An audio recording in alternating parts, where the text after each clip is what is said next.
Estimados amigos de Realidades, una vez más andamos por Atlántida. Hermoso lugar. La verdad que alguien le puso la ciudad jardín, pero va mucho más allá de un jardín. Casi un Edén, podríamos decir, Atlántida. Y estamos con un amigo, mucho más allá de tantas notas que hemos hecho con él.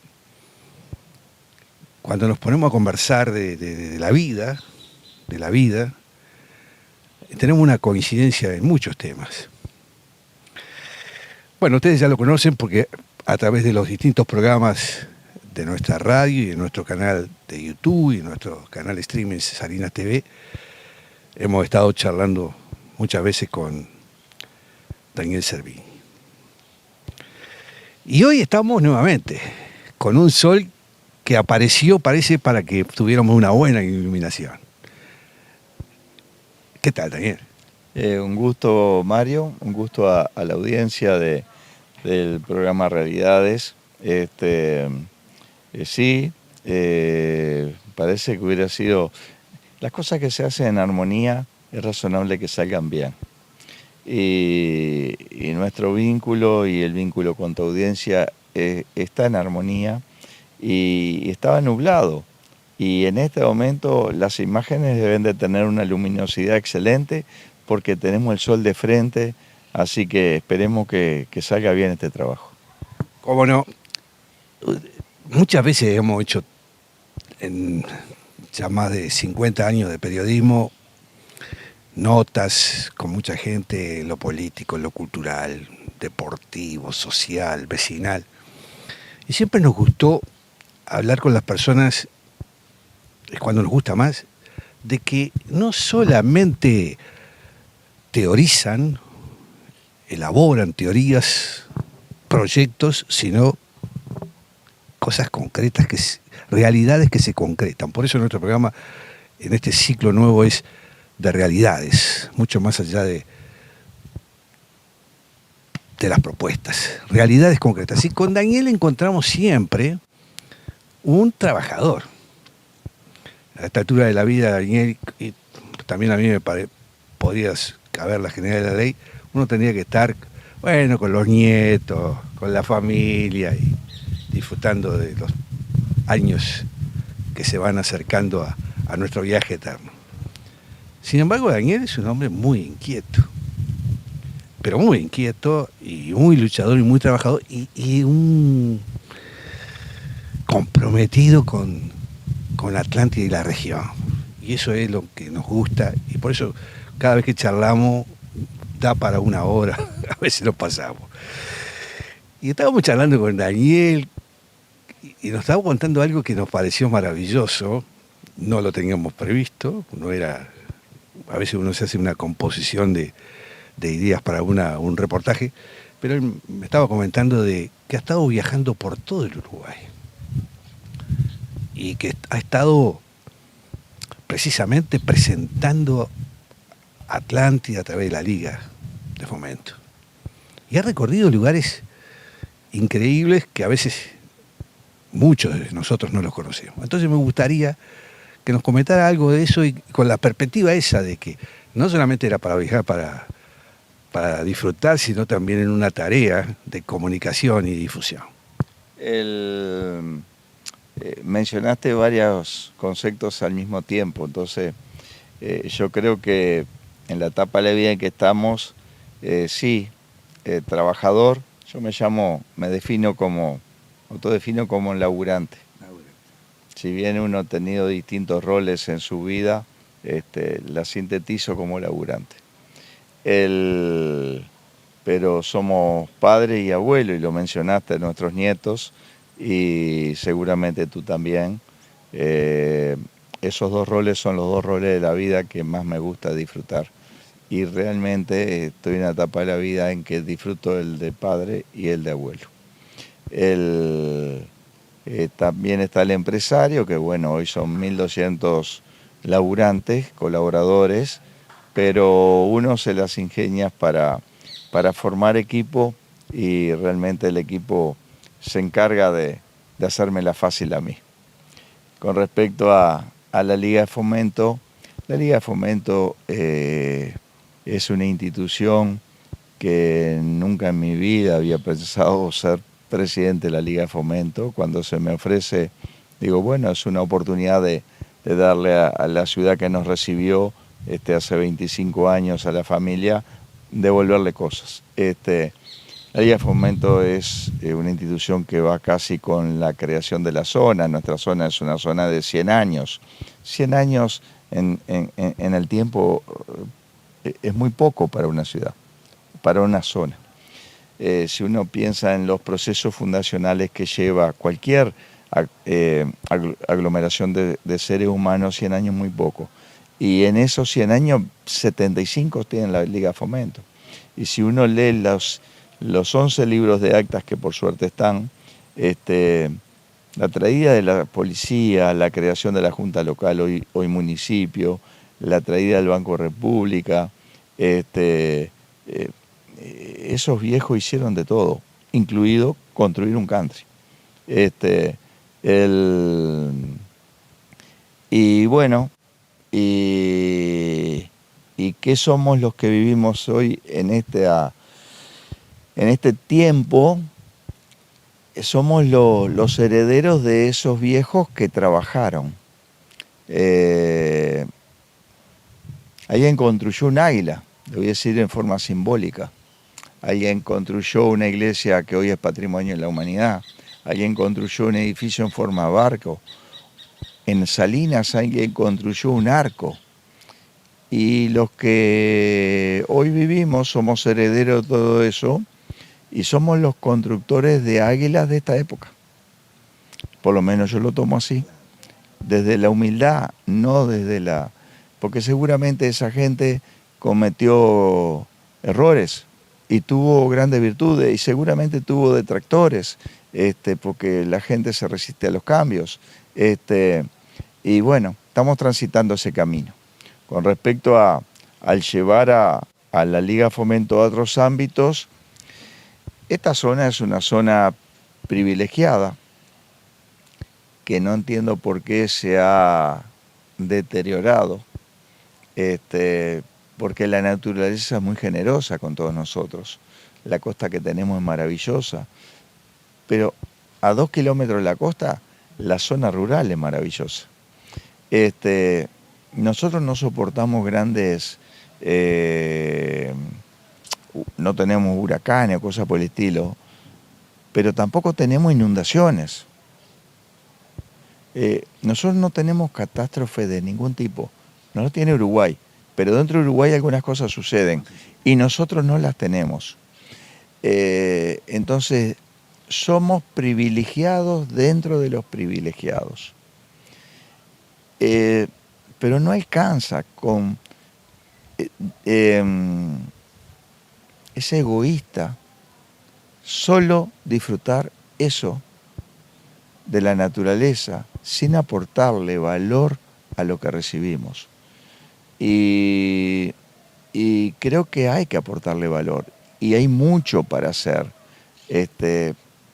Puede ser el saneamiento, puede ser el puerto. Estoy hablando de temas fundamentales. Hay asuntos menores, o menores que esos que no son menores. ¿Está bien?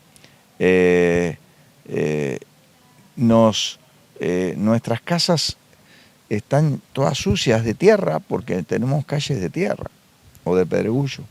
Y esto no es crítica a ningún lado, porque tú y yo no participamos de ningún partido político.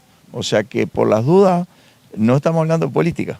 O sí estamos hablando de política, no estamos hablando de política partidaria. Ahí está. ¿Está bien? Entonces, pero más estamos hablando de sociedad, y de desarrollo, y de cultura, y de deporte. Porque todo va integrado, porque los seres humanos formamos parte de todo. Con respecto a la ida por a presentar la zona, sí, estamos yendo a hablar con ministros por el puerto, ministros por el saneamiento, y hay instituciones privadas que son simbólicas en el país, Entonces, si uno aspira a que a ser jugadores de primera, hay que jugar con los jugadores de primera. Y esto no va en desmedro de otro tipo de jugadores, hay que jugar para todos. Pero, y bueno, a nivel de Liga de Fomento no hay duda que la 1 en el Uruguay es la Liga de Fomento Punta del Este y es un lugar que ya somos de la casa. Si hablamos de Puerto, el Yacht Club de Montevideo en el puerto de buceo y fundamentalmente el Yacht Club de Punta del Este son los abanderados a nivel nacional y bueno, y también estamos jugando ahí. Si estamos hablando de turismo, la Cámara de Turismo del Uruguay es la institución nacional en ese sentido y también jugamos ahí. Y así podríamos seguir porque estamos tratando acaba de pasar una cosa maravillosa la semana pasada, que es histórica. Es la primera vez que un equipo profesional de fútbol europeo se instala en el interior. En realidad en Uruguay es la segunda vez.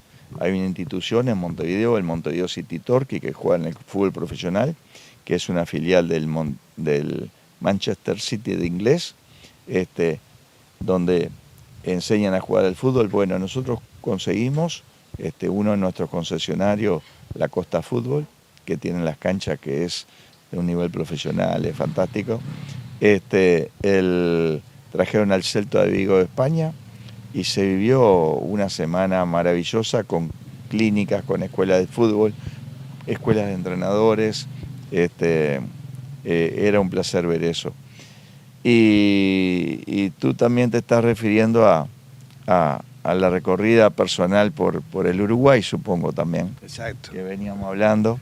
Y bueno, yo les cuento lo que le contaba a Mario. Realmente la pandemia no me atrapó, sin lugar a duda que no todos tienen las mismas posibilidades. Y no estoy hablando solo las económicas, o solo las de tiempo, o solo las de salud, porque se tienen que conjugar las tres. Y además es una cuestión que yo le agregaría, y es fundamental, la actitud. Actitud con C, para que quede claro. En un año y medio hice 65.000 kilómetros con mi camioneta, andando a 50, 60, tomando mate, conversando, entrando en los rincones que se nos ocurra, sorprendido con determinados lugares. Sí, en la agenda estuvieron los lugares más conocidos o turísticamente más conocidos del país, que son bellísimos, pero también andar por caminos secundarios uno se encuentra con determinadas aves o el agua corriendo por entre las piedras o una estancia fantástica, un casco histórico, un casco de estancia maravilloso. Hay mucho, Uruguay es divino, es una belleza. Mucha gente se va al exterior por esto, por lo otro, lo cual aplaude y está todo bien. Pero está bueno conocer Uruguay. Uruguay es bellísimo. Tenemos mucho para aprender de nuestra historia, de nuestra geografía, de nuestra economía humana, de las variedades de producción, de la diversidad arquitectónica. Depende de las inclinaciones que tengan las personas, de la naturaleza, de puentecitos empedrados en el medio de la nada,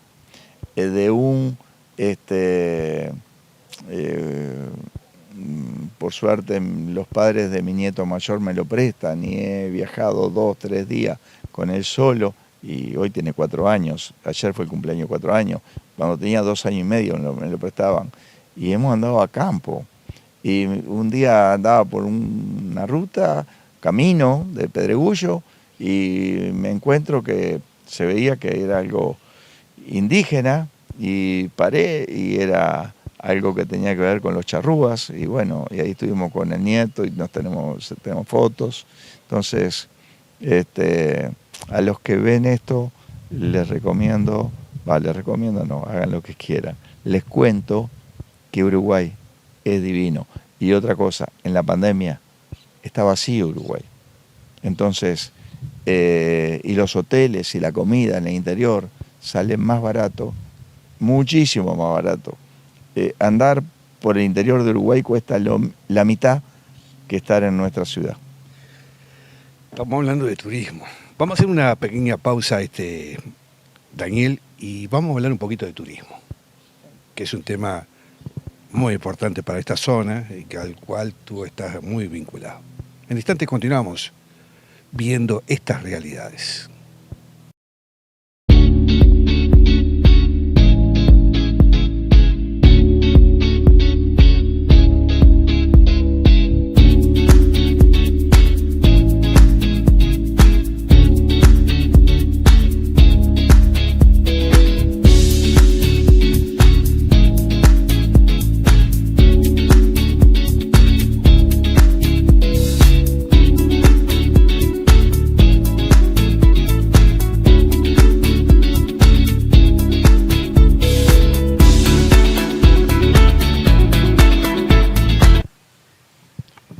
Estamos en Realidades, hoy en Atlántida, con Daniel Cervini, presidente de la Liga de Fomento, empresario, vecino de la región. Y vamos a hablar un poquito de turismo, porque en esta zona el turismo es una parte fundamental, como en otras zonas son otras industrias las importantes.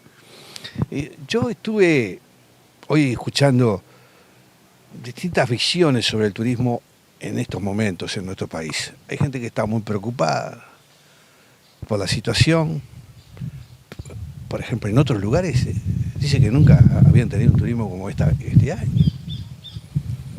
Escuché algo de Canelones que venía bien la cosa, pero bueno, son visiones que se dan, tal vez parciales, porque es muy imposible estar en la marcha y ya tener una estadística. Hay que esperar después de tiempo. Pero una visión es importante tenerla, y con las visiones uno va haciendo el panorama. Yo que he trabajado mucho tiempo en la dirección de turismo de Canelones, sé que decir que los hoteles están a full es un elemento casi hasta anecdótico, porque no indica la realidad del turismo. Decir que si un establecimiento dice, sí, está marchando bien, capaz que ese es ese establecimiento que marcha bien. Y otro que dice que está mal, capaz que es ese que marcha mal. Hay que hacerse una composición, y para eso hay que andar recorriendo. Si uno se centraliza en un pequeño lugar, es muy difícil. Pero me gustaría la visión de Daniel, porque además Daniel está vinculado por razones empresariales con muchas empresas, algunas de la zona, y también del país. Y bueno, tiene una visión, además de conocimiento de tantos años acá, de cómo viene el panorama hoy. Y siempre no nos queremos quedar en la estadística o en la visión, sino siempre pensando qué deja este tiempo para ya proyectar y levantar la mira hacia los próximos, para el futuro, ¿no? Arranco por una evaluación del momento y después voy a dar mi opinión con respecto al futuro. Perfecto.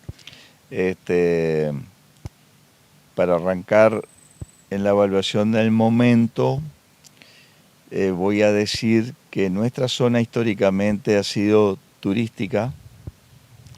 No se han hecho datos estadísticos respecto a cuál es el PBI que se mueve en nuestra zona.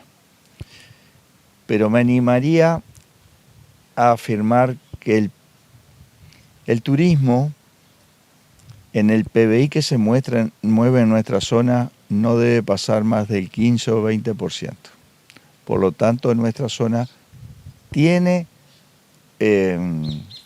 turismo tiene una importancia, pero cada vez más aquí las personas viven más. Es decir, los que vivimos somos muchísimos más que los turistas, que era una situación diferente a hace 30, 40 años.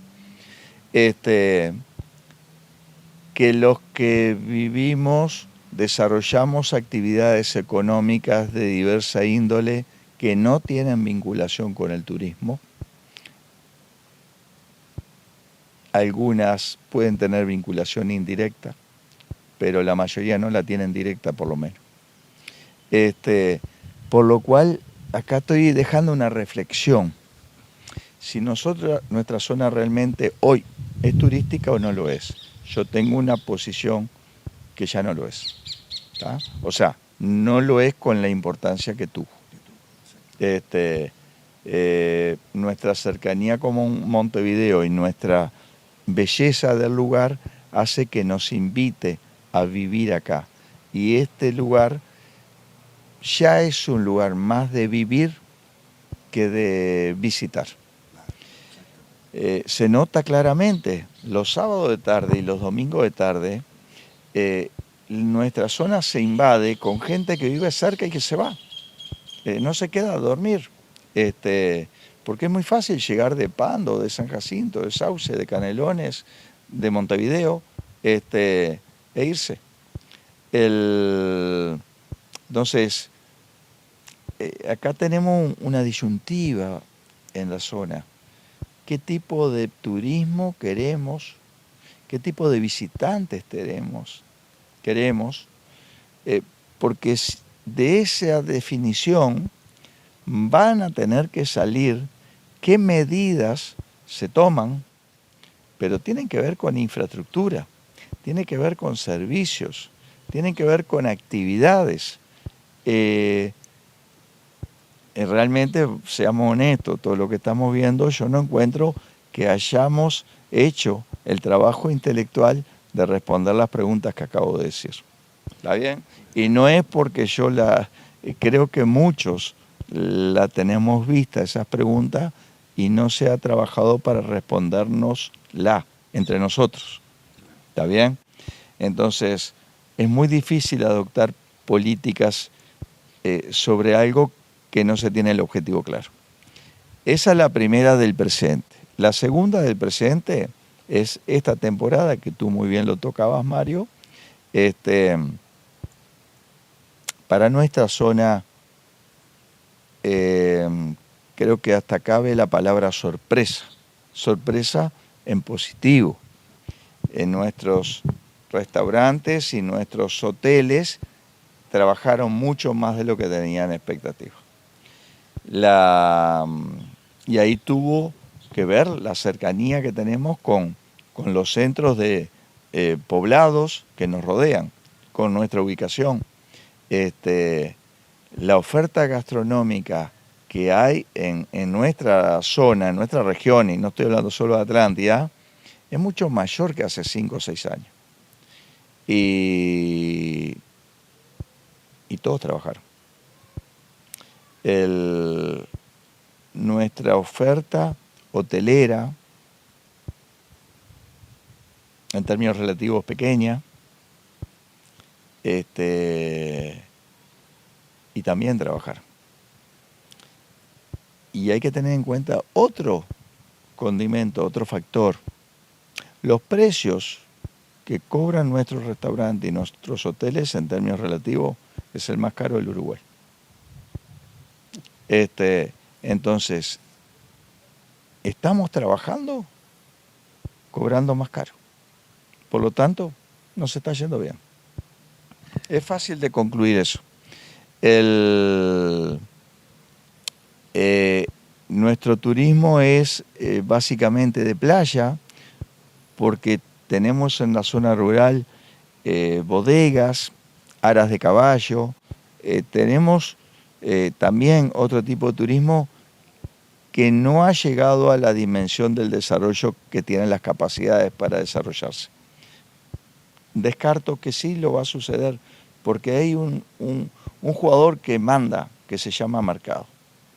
Entonces,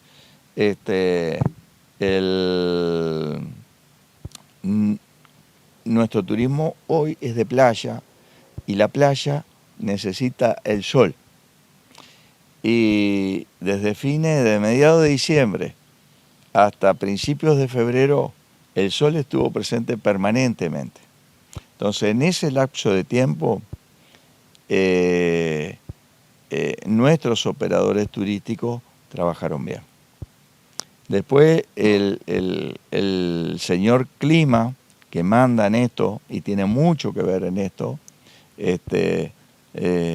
viró el viento, vino el frío y lluvia y bueno, y la gente que nos visitaba deja de visitarnos porque se queda en Montevideo o donde viva. Ahí hubo dificultades.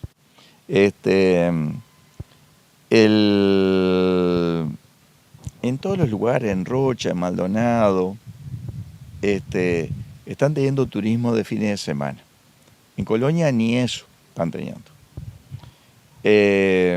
Nosotros teniendo sol, sin lugar a duda que el fin de semana y entre semana se nota claramente la diferencia, pero tenemos menos influencia de eso. Si tenemos sol, nuestros restaurantes y nuestros hoteles también trabajan entre semana, que tiene que ver con la cercanía.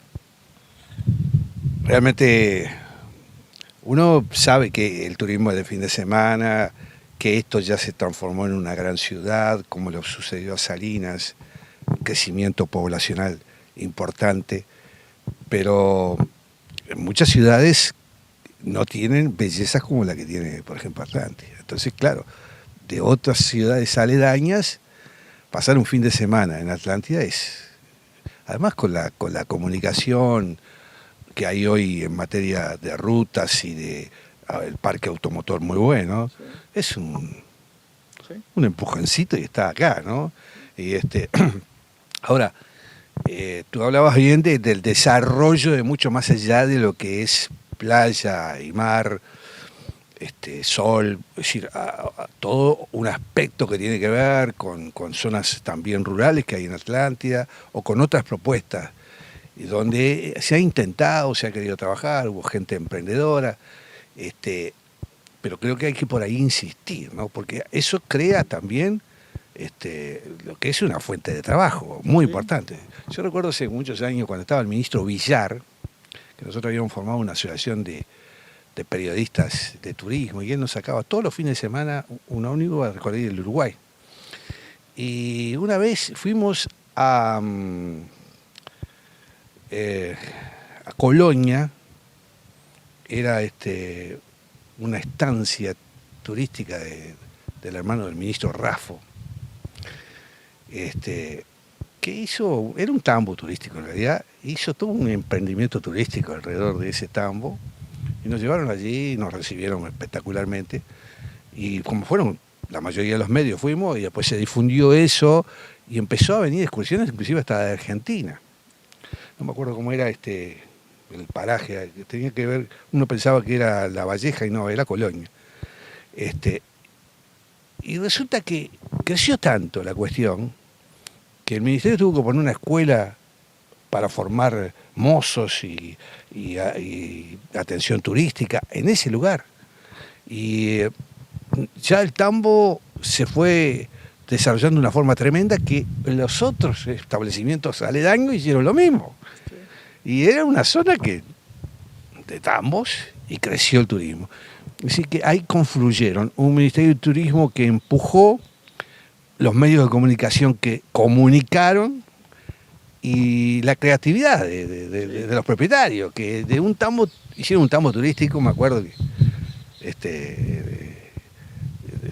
nos recibían ya con las empanadas, después la cuestión de la yerra, hacían probar los testículos allí, en fin, toda una... Y bueno, y ahí se desarrolló un polo turístico muy importante, paraje minuano. El paraje minuano, estancia turística, no me acuerdo bien cómo se llamaba, del el hermano del ministro Raffo. Y digo, y hay que seguir por esos caminos. El Estado. El Estado, yo creo que tiene que intervenir en nuestra zona. El asunto uno que tiene que intervenir el Estado es en el saneamiento. Nosotros no podemos tener ninguna inversión relevante si no tenemos saneamiento. Entonces, en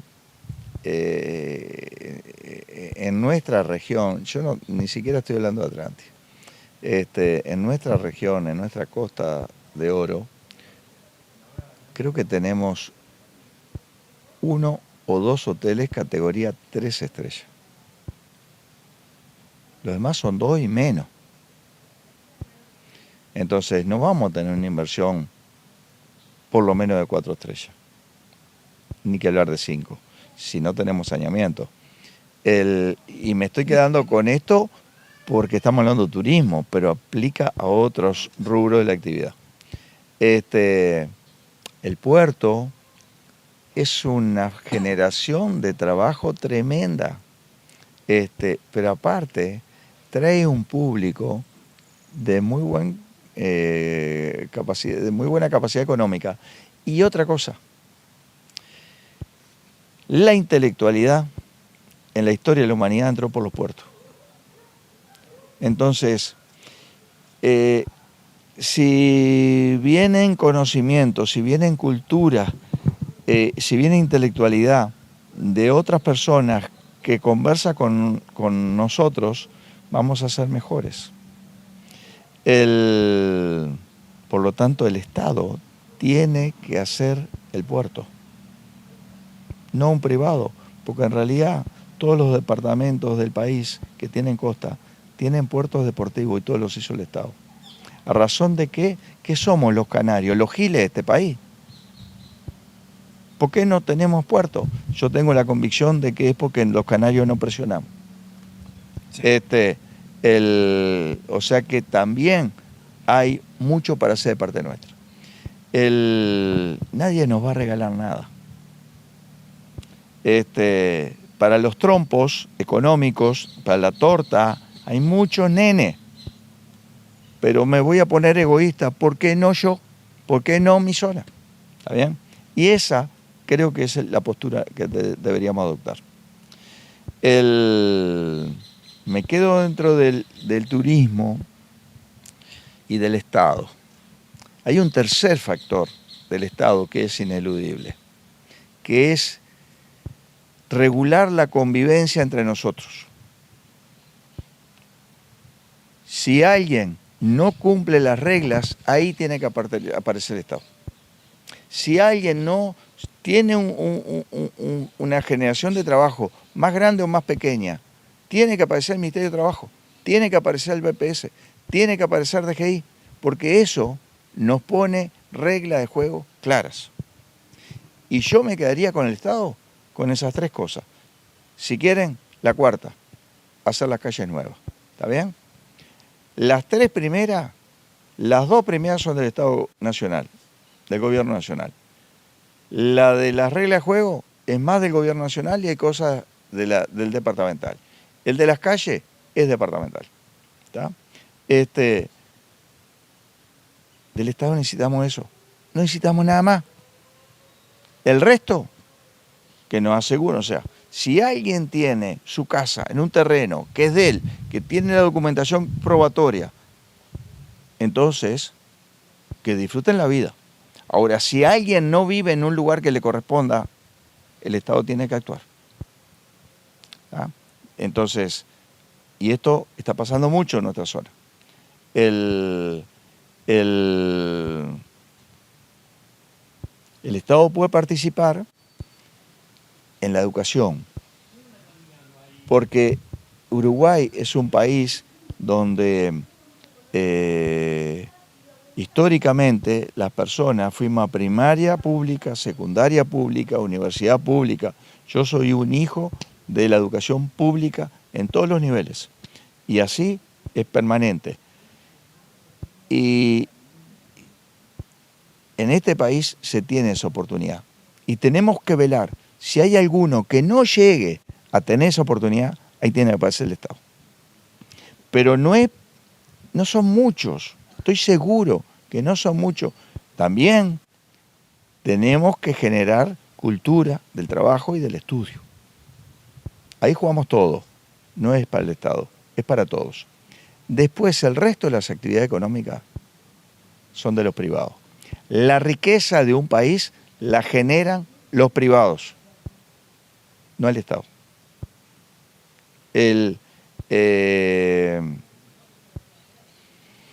Yo supongo que cuando José Valle Ordóñez generó el perfil de Estado uruguayo, lo generó para una etapa, para un periodo donde no había seguridad social, donde no había reglas de juego que se protegiera a los más vulnerables. Pero es bastante probable que los que vinimos después no estuvimos a la altura de José Valle Ordóñez. Cuando se cambiaron las condiciones, había que cambiar las condiciones del Estado también. Y dejar que las personas fuéramos libres para desenvolvernos en nuestra vida. Entonces, lo que hicimos, leímos mal lo que escribió, lo que dictó José Valle Ordóñez en esa etapa, y lo que hicimos fue profundizar el Estado, y estoy seguro que ese hombre no buscaba lo que hoy tenemos. Ese hombre buscaba asegurarle a los desprotegidos que estuvieran protegidos. Pero una vez que estuvieran protegidos y que tuvieran el nivel intelectual a la cual llegamos en 1920, en 1930, el Estado se tenía que retraer. Esto es filosófico, esto es para la discusión. Yo no tengo ganas de discutir, no tengo ganas de confrontar ni convencer a nadie. Estoy diciendo lo que pienso. Bueno, el tema da para mucho, sin duda, y algún día capaz que lo tocamos puntualmente. Yo precisamente en la radio, hace una semana atrás estuvimos hablando de esos temas. La lectura tiene que hacerse de las propuestas filosóficas y políticas de acuerdo a su época. Es decir, en su momento hubieron políticos que plantearon temas que hoy son imposibles y no tienen nada que ver con el tiempo. Entonces el vallismo era para esa época y hoy hay una transformación en la sociedad. Pero bueno, no entremos en el tema. Hemos tenido una charla magnífica, Daniel, como siempre, en este hermoso lugar, y no va a faltar la ocasión de seguir haciéndola. Y como tú lo dices, a veces estas discusiones ideológicas, políticas, filosóficas, se han dado, se van a dar, y el tema, lo que importa es lo que es la propuesta del programa, la realidad hoy, concreta y específicamente desprendida de todo esquema y corset que pueden dar precisamente esas pautas políticas, ideológicas o filosóficas. Un agradecimiento muy especial, Daniel, por recibirme como siempre y de poder charlar, decirte que bueno, este espacio humilde que tenemos desde hace muchos años está siempre abierto a todas las iniciativas que puedan surgir nuevamente acá en esta zona. Gracias, Mario, gracias, audiencia, y voy a agarrar la palabra realidad. La realidad, pues muchas veces pareciera que no nos damos cuenta de las bendiciones que tenemos. La realidad es que vivimos en un lugar maravilloso, como es nuestra zona, en un país fantástico como nuestra patria oriental, en un sistema de libertad, de democracia y de república que es envidiable. Esos valores que tenemos, que disfrutamos todos los días y que nos permiten expresarnos a nuestro criterio con el único limitante que es el derecho del otro, los tenemos que cuidar. Yo estimo que tenemos que darnos cuenta del maravilloso estilo de vida que tenemos y que tenemos que cuidarlo, porque si miramos para los costados, muchos no lo están teniendo y muchos lo están perdiendo. Por lo tanto, cuidémoslo. Es mucho lindo lo que tenemos. Esta es la realidad, vecino, vecina, que tenemos permanentemente entre ustedes y nosotros. Simplemente acá está la comunicación, es nuestro porte. Gracias por estar y gracias por compartir esta realidad.